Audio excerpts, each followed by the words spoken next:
എല്ലാവർക്കും സലു കിച്ചണിലേക്ക് സ്വാഗതം. ഇന്ന് നമുക്കൊരു കിഡിലൻ നോമ്പുതുറ വിഭവം ഉണ്ടാക്കാൻ വേണ്ടി ഒരു ബൗളിലേക്ക് 1 table spoon east, 1 table spoon പഞ്ചസാരയും പാകത്തിനുള്ള ഉപ്പ് ഇട്ട ശേഷം ഇളം ചൂട് പാലാണ് ഞാനിവിടെ എടുത്തിരിക്കുന്നത്. 1/2 കപ്പോളം ഇളം ചൂട് പാൽ ഇതിലേക്ക് ഒഴിച്ചിട്ട് ഒന്ന് മിക്സ് ചെയ്ത് കൊടുക്കും. പാലിൻ്റെ ചൂട് കൂടിപ്പോരുതേ, അങ്ങനെ ചൂട് കൂടിപ്പോയി കഴിഞ്ഞാൽ ഈസ്റ്റ് ആക്റ്റീവ് ആവത്തില്ല. അപ്പം ഇത് നല്ലതുപോലെ ഒന്ന് മിക്സ് ചെയ്ത ശേഷം അടച്ച് ഒരു 10 മിനിറ്റ് മാറ്റി വെക്കാം. അതിനുശേഷം അടപ്പൊന്ന് മാറ്റിയിട്ട് നമുക്കിതിലേക്ക് ഒരു മുട്ട പൊട്ടിച്ചൊഴിച്ചു കൊടുക്കുകയാണ് ചെയ്യുന്നത്. അപ്പം ഈ മുട്ടയും കൂടി ചേർത്തിട്ട് നമുക്കിനി നന്നായിട്ടൊന്ന് ഒരു വിസ്ക് കൊണ്ട് ഇതുപോലെ ഒന്ന് അടിച്ചെടുത്ത് കൊടുത്താൽ മതി.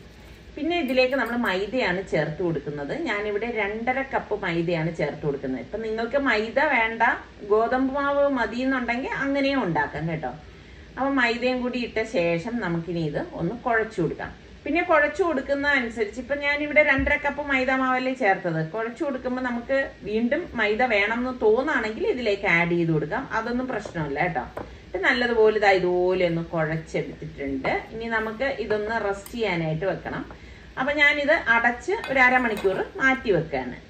ഞാനിവിടെ ചിക്കൻ്റെ ബ്രസ്റ്റ് 2 പീസ് എടുത്തിട്ടുണ്ട്. അത് ഏകദേശം 1 കപ്പ് വെള്ളം ഒഴിച്ച ശേഷം ഇതിലേക്ക് 1 ടീസ്പൂൺ മഞ്ഞൾപ്പൊടി, 1 ടേബിൾ സ്പൂൺ കുരുമുളക് പൊടിയും പാകത്തിനുള്ള ഉപ്പ് ഇട്ട ശേഷം ഇനിയിപ്പോൾ കുക്കർ മൂടി വെയിറ്റ് ഇട്ടിട്ട് ഞാനൊരു 6-7 വിസിൽ വരെ ഇതൊന്ന് വേവിച്ചെടുക്കും കേട്ടോ. കാരണം അപ്പം ചിക്കൻ നന്നായിട്ടൊന്ന് വെന്ത് കിട്ടും. അപ്പം ചെറിയ പീസായിട്ട് വേണമെങ്കിൽ നമുക്ക് വേവിച്ചെടുക്കാം. അതൊക്കെ നിങ്ങളുടെ സൗകര്യത്തിനനുസരിച്ച് ചെയ്തെടുത്താൽ മതി കേട്ടോ. അപ്പം ഞാനിത് വേവിക്കാൻ വെച്ചു കൊടുക്കുകയാണ്. ഈ സമയം കൊണ്ട് നമുക്കൊരു ചട്നി തയ്യാറാക്കാം.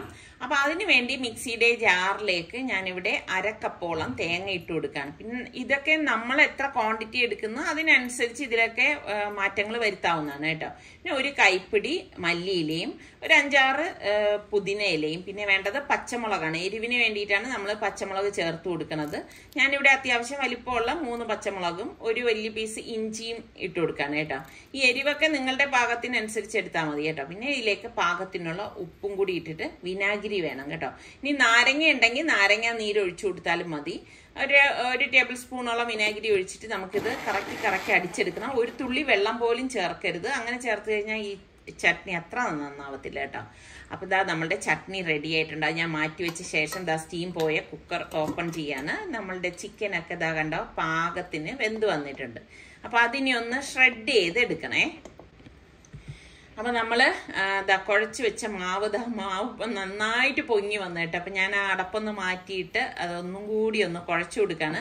അപ്പം ഈ ഒരു സമയത്തും നമുക്ക് വേണമെങ്കിൽ കയ്യിലൊട്ടാതിരിക്കാൻ വേണമെങ്കിൽ മൈദാമാവ് കയ്യിലൊന്ന് തടവിയിട്ട് ഒന്ന് കുഴച്ചു കൊടുത്താൽ മതി കേട്ടോ. അപ്പോൾ ഇതെല്ലാം ഒന്ന് ഒതുക്കിയിട്ട് നല്ലതുപോലെ ഒന്ന് കുഴച്ചു കൊടുക്കാം. നല്ല പൊങ്ങി വരാനാണ് ഇങ്ങനെ ചെയ്യുന്നത്. നമുക്ക് ഉണ്ടാക്കിയെടുക്കാൻ എളുപ്പമാണ് കേട്ടോ. അപ്പം ഞാൻ ഇതിനിടയിൽ ചിക്കനൊക്കെ ഒന്ന് ഷ്രെഡ് ചെയ്ത് എടുത്തിട്ടുണ്ട്.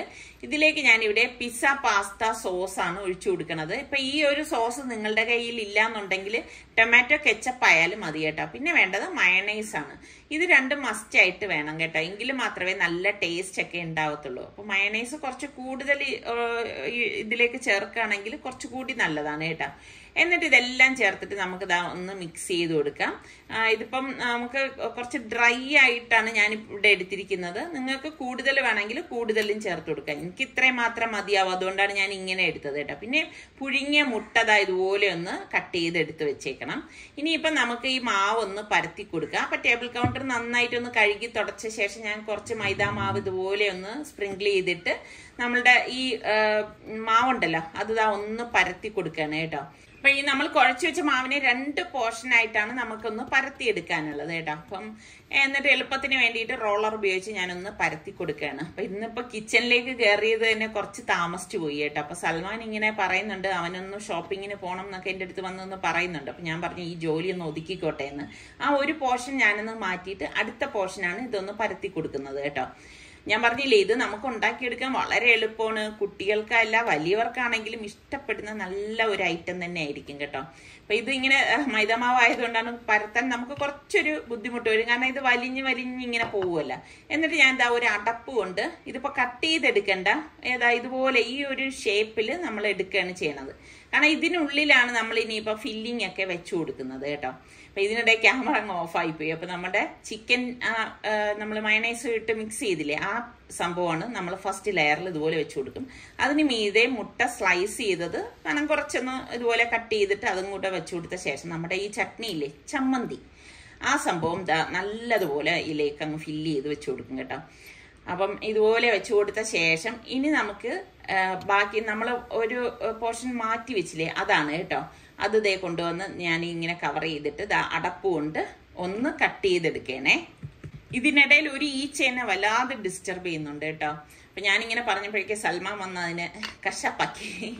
അങ്ങനെ ഇപ്പോൾ നമ്മൾ ഇതുപോലെയാണ് കട്ട് ചെയ്തെടുക്കാനുള്ളത്. ഇപ്പോൾ സമയം ആയതുകൊണ്ടാണ് ഞാൻ കുറച്ചിങ്ങനെ എന്ത് പറയാൻ, എനിക്കിങ്ങനെ എൻ്റെ മനസ്സിൽ കരുതിയ രീതിയിൽ എനിക്ക് എടുക്കാനായിട്ട് പറ്റിയിട്ടില്ല. ആ ഒരു ഈച്ചേനെ ഡിസ്റ്റർബ് ചെയ്തുകൊണ്ടിരുന്നതാണ് ഒന്നാമത്തെ കാര്യം കേട്ടോ.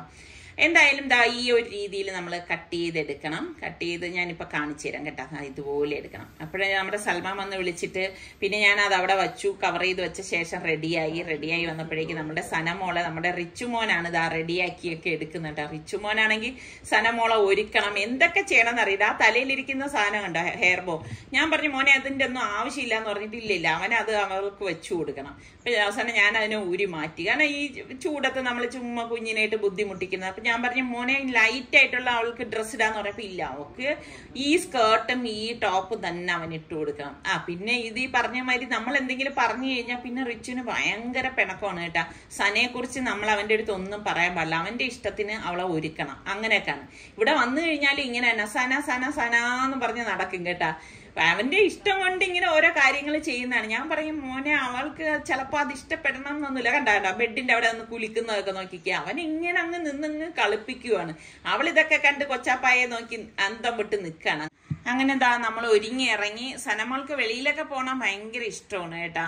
അപ്പോഴിങ്ങനെ മിണ്ടാതിരിക്കും. ഇതൊക്കെ വാരി കെട്ടിയൊക്കെ ഇറങ്ങുമ്പോൾ അവൾക്ക് അറിയാൻ പുറത്തേക്ക് പോവുകയാണെന്നുള്ളത്. അപ്പം ഞാൻ വിചാരിച്ച കിച്ചണിലെ ജോലി പെട്ടെന്ന് തീർത്തിട്ട് ഇറങ്ങാന്നൊക്കെയാണ് വിചാരിച്ചത്. പക്ഷേ അങ്ങനെ ഇറങ്ങുമ്പോഴേക്ക് പിന്നെ സമയം കിട്ടത്തില്ല. അതുതന്നെ ഉള്ളതെല്ലാം റെഡിയാക്കി അങ്ങനെ എടുത്തു വെച്ചു. എല്ലാമൊക്കെ മൂടി വെച്ച ശേഷമാണ് ഇപ്പം നമ്മളിതാ പുറത്തേക്ക് പോണത്. അപ്പോൾ വെളിയിൽ വന്നപ്പോഴേക്ക് നല്ല ഒരു കാലാവസ്ഥ കേട്ടോ. വലിയ ചൂടൊന്നും ഇന്ന് അനുഭവപ്പെടുന്നില്ല. അപ്പം അത് കാരണം ഇപ്പം അവൾക്ക് ക്യാപ്പ് വയ്ക്കണം എന്ന് പറഞ്ഞ് നമ്മുടെ റിച്ചു കിടന്ന് ബഹളം വെക്കണം കേട്ടോ. മോക്കൊന്ന് ക്യാപ്പ് വെച്ചിട്ടു. ഞാൻ പറഞ്ഞു ഈ ചൂടത്ത് നമ്മുടെ കാലാവസ്ഥയ്ക്ക് അനുസരിച്ച് വേണ്ടേ കുഞ്ഞുങ്ങളെ ഒരുക്കാനായിട്ട്.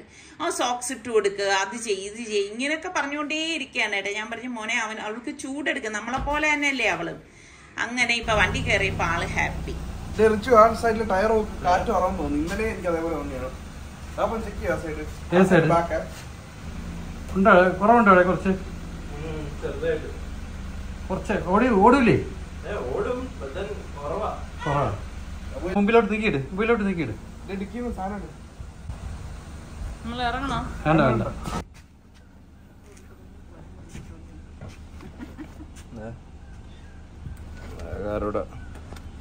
അപ്പൊ ഉപയോഗം വന്ന് ഫൈനലി നമുക്ക് ഉപയോഗം വന്നു. ഇതിന്റെ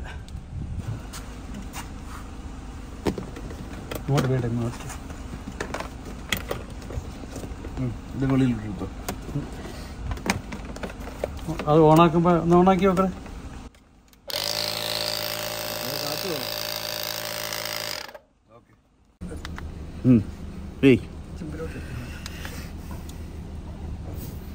ലൈറ്റും ഉണ്ട് ഇതില്. ഞാൻ ഇതൊക്കെ ഇപ്പോഴാണ് കാണുന്നത്. പങ്ക്ചറായി റോഡിന്റെ സൈഡിലെല്ലാം ഉണ്ടെങ്കിലേ കണക്ട് ചെയ്ത ഇപ്പൊ 43. ഓട്ടോമാറ്റിക് ഇതിപ്പോ നമ്മൾ ഇവിടെ വെച്ച് തന്നെ കണ്ടുപിടിച്ചുകൊണ്ട് നമുക്ക് വേറെ ബുദ്ധിമുട്ടില്ലാതെ നമുക്ക് ഫിക്സ് ചെയ്യാൻ പറ്റി. നമ്മളെപ്പോഴും യാത്രയൊക്കെ പോകുന്നതിന് മുമ്പ് വണ്ടി ഒന്ന് മൊത്തത്തിലൊരു ചെക്കപ്പ് നടത്തിയിട്ട് വേണം ശരിക്കും പറഞ്ഞ് ഇറങ്ങേണ്ടത്. പിന്നെ ഇതേപോലത്തെ ഐറ്റംസ് എപ്പോഴും നമ്മുടെ വണ്ടിയിൽ കരുതിയിരിക്കണം. അതായത് ഇതേപോലെ നമുക്ക് ടയർ ഫില്ല് ചെയ്യാനുള്ള ഇൻഫ്ലേറ്റർ, ഒരു സേഫ്റ്റി ട്രയാങ്കിള്, പിന്നെ നമുക്ക് ഒരു ജമ്പർ കേബിൾ. കാര്യം ഇതൊക്കെ നമുക്ക് യാത്രയിൽ അത്യാവശ്യമായിട്ടുള്ള കാര്യമായിട്ടാണ് എനിക്ക് തോന്നിയിട്ടുള്ളത്. അങ്ങനെ വീണ്ടും ലേറ്റായി കേട്ടോ. അപ്പം ഈ ഒരു സമയത്തെ നമുക്ക് പുറത്തേക്കൊക്കെ ഇറങ്ങാനായിട്ട് പറ്റത്തുള്ളൂ. രാവിലെ ആണെങ്കിലും പറ്റത്തില്ല. പിന്നെ വൈകുന്നേരം ആകുമ്പോൾ തറാവിക്ക് നിസ്കാരത്തിനും ഇവിടെ എത്തണം. അപ്പം അതൊന്നും നടക്കത്തില്ല. അപ്പം അതുകൊണ്ടാണ് ഈ ഒരു സമയം തിരഞ്ഞെടുത്തത്. അപ്പം ഈ നമ്മൾ പോണത് സൽമാന് 2-3 ജോഡി ഡ്രസ്സൊക്കെ എടുക്കാനുണ്ട്. അപ്പം അതിന് വേണ്ടിയിട്ടാണ്. ഒരു വിശേഷം ഉണ്ട് കേട്ടോ, അത് ഞാൻ അടുത്ത എപ്പിസോഡിൽ പറയാം. അങ്ങനെ ഇപ്പം നമ്മൾ എല്ലാവരും കൂടി പോവാണ്. ഇവിടെ സൽമാനാണെങ്കിലും പിള്ളേർക്കൊക്കെ ആണെങ്കിലും ഡ്രസ്സ് എടുക്കാനോ എന്തെങ്കിലും എടുക്കാനൊക്കെ പോകുമ്പോഴേക്കും അവര് പറയും വാപ്പായും ഉമ്മായും വരണം എന്ന് പറയും കേട്ടോ. അപ്പൊ അവര് നിർബന്ധിച്ച് വിളിക്കുമ്പോ നമ്മള് എങ്ങനെ പറ്റൂല എന്ന് പറയും. അപ്പൊ ഞാൻ പലപ്പോഴും അവരടുത്ത് പറയും, നിങ്ങൾ പോയി എടുക്ക്, നിങ്ങൾക്ക് ഇഷ്ടമുള്ളത് നിങ്ങൾക്ക് താല്പര്യമുള്ള അനുസരിച്ച് എടുക്കാൻ പറഞ്ഞാലും അവര് പറയും ഇല്ല, നിങ്ങൾ കൂടി വരണം എന്ന് പറയാം. അവര് പിന്നെ അത്ര സന്തോഷത്തോടെ വിളിക്കുമ്പം നമ്മൾ എങ്ങനെ അതൊക്കെ വേണ്ടാന്ന് വെക്കും. അപ്പൊ പിന്നെ കൂടെ പോവും, അവർക്ക് ഇഷ്ടമുള്ളത് സെലക്ട് ചെയ്യും. അപ്പൊ പലരും എന്റെ അടുത്ത് ചോദിക്കും കേട്ടാ, സൽമാൻ എപ്പോഴും എന്തേ ഒരു ബ്ലൂ കളർ ഷർട്ട് മാത്രമേ ഉള്ളൂ എന്നൊക്കെ ഇങ്ങനെ ചോദിക്കാറുണ്ട് കേട്ടോ. നിങ്ങൾ ശ്രദ്ധിച്ചിട്ടുണ്ട്? അപ്പൊ നിസാറിക്കാണെങ്കിലും സൽമാനാണെങ്കിലും ഏറ്റവും കൂടുതൽ ഉപയോഗിക്കുന്ന കളർ എന്ന് പറഞ്ഞാൽ ബ്ലൂവും ബ്ലാക്കും ആണ് കേട്ടോ. അപ്പൊ ഞാൻ എപ്പോഴും പറയും, സൽമാൻ നീ ഒന്ന് മാറ്റി പിടിക്കെന്ന് പറഞ്ഞാല് ചിലർക്ക് അതാണ്, ചില കളറിനോട് ഭയങ്കര കംഫർട്ട് ആയിരിക്കുമല്ലോ. നിങ്ങൾ എന്ത് പറയുന്നു? അങ്ങനെ പിന്നെ സലുവിന്റെ ഡ്രസ്സൊക്കെ നോക്കാനായിട്ട് ഞങ്ങൾ അങ്ങനെ മേളിലേക്ക് വന്നിട്ട് അവന് പറ്റിയതൊക്കെ നോക്കുകയാണ്. അപ്പൊ അവൻ ഓരോന്നും എടുത്തിട്ട് ചോദിക്കുമ്പോ ഇതെനിക്ക് ചേരുമോ എന്നൊക്കെ ഇങ്ങനെ. അതിപ്പോഴും നല്ല പണ്ടേ അങ്ങനെ തന്നെയാണ് കേട്ടാ. അപ്പൊ ഓരോരുത്തരുടെ കംഫർട്ടിനനുസരിച്ചല്ലേ ഡ്രസ്സ് ചെയ്യുന്നത്. അപ്പൊ നിങ്ങൾക്കൊക്കെ ഈ പറഞ്ഞ മാതിരി അങ്ങനെ ഒരു കംഫർട്ട് കളർ ഉണ്ടെങ്കിൽ പറയട്ടെ ഏത് കളറാണെന്ന്. ഓരോരുത്തർക്കും ഓരോ കളറാണ്. അതിനിടയ്ക്ക് സനമോള വന്ന് കൊഞ്ചിപ്പിക്കുകയാണ്. ഞാൻ പറഞ്ഞ സലു നേരമായി, എളുപ്പം പോയി ഒന്ന് ഡ്രസ്സൊക്കെ ഇട്ട് നോക്കിയിട്ട് വാന്ന് പറഞ്ഞു. അപ്പൊ എന്തായാലും അധിക സമയമൊന്നും എടുത്തില്ല, പക്ഷെ നോമ്പ് തുറക്കുന്ന നേരമായിപ്പോയി കേട്ടാ. അപ്പോഴേക്കും സാർക്ക് പറഞ്ഞു എങ്കിൽ പിന്നെ നമുക്ക് ഇനിയിപ്പോ വീട്ടിൽ പോകാനുള്ള ടൈമില്ല, തൊട്ടടുത്ത് നോമ്പ് തുറക്കാൻ പറ്റിയ ഏതെങ്കിലും റെസ്റ്റോറന്റിൽ കയറി നോമ്പ് തുറന്ന് പള്ളിയിലും പോയി നിസ്കരിച്ചിട്ട് എന്നാ പിന്നെ വീട്ടിലേക്ക് പോകാന്ന് കരുതിയിട്ടാണ് ഇപ്പൊ നമ്മൾ പോണത്. ഇന്ന് പിന്നെ റോഡില് അത്ര അധികം തിരക്കൊന്നും ഉണ്ടായിരുന്നില്ല കേട്ടോ. അതുകൊണ്ട് വിചാരിച്ച ടൈമിൽ തന്നെ ഇവിടെ എത്താനായിട്ട് പറ്റി. കാരണം ഇനിയിപ്പോ വളരെ കുറച്ച് സമയം മാത്രമേ ഉള്ളൂ കേട്ടോ നോമ്പ് തുറക്കാനായിട്ട്. അപ്പൊ പിന്നെ നമ്മള് ജ്യൂസും സൂപ്പുമാണ് ഓർഡർ കൊടുത്തത്. അങ്ങനെ അതൊക്കെ വന്നു. അതെല്ലാം ശേഷം വീട്ടിലെല്ലാം ഞാൻ റെഡിയാക്കി വെച്ചിരിക്കുകയാണല്ലോ. അതുകൊണ്ട് തന്നെ പിന്നെ കാര്യമായിട്ടുള്ള കാര്യങ്ങളൊന്നും വാങ്ങിയിട്ടുണ്ടായിരുന്നില്ല. സൂപ്പ് എനിക്ക് ഇവിടുത്തെ ഭയങ്കര ഇഷ്ടമാണ് കേട്ടോ.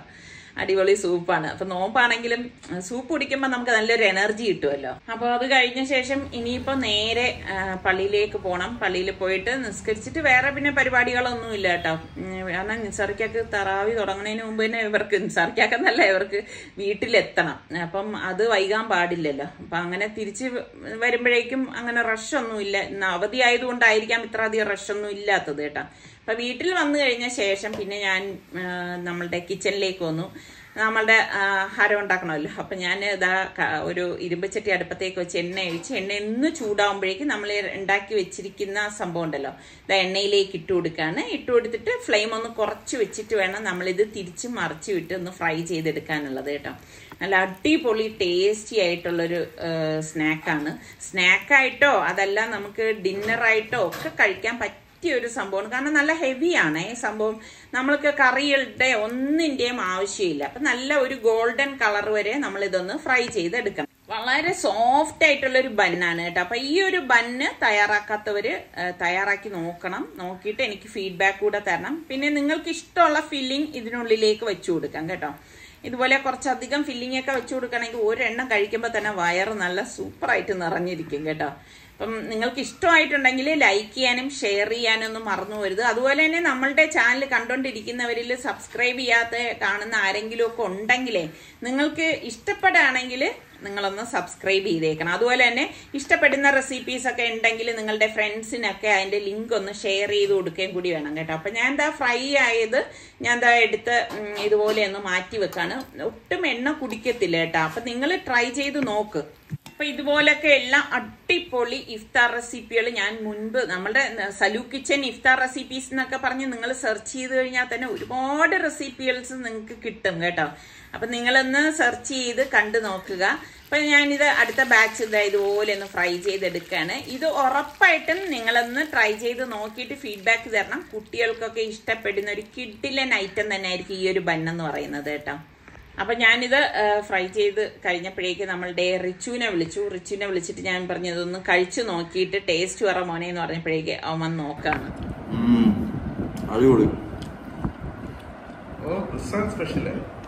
മുട്ടയോ അങ്ങോട്ട് ബേബിനെ ഹായ് ഗായ്സ്, എല്ലാവർക്കും എന്റെ വീഡിയോയിലേക്ക് സ്വാഗതം.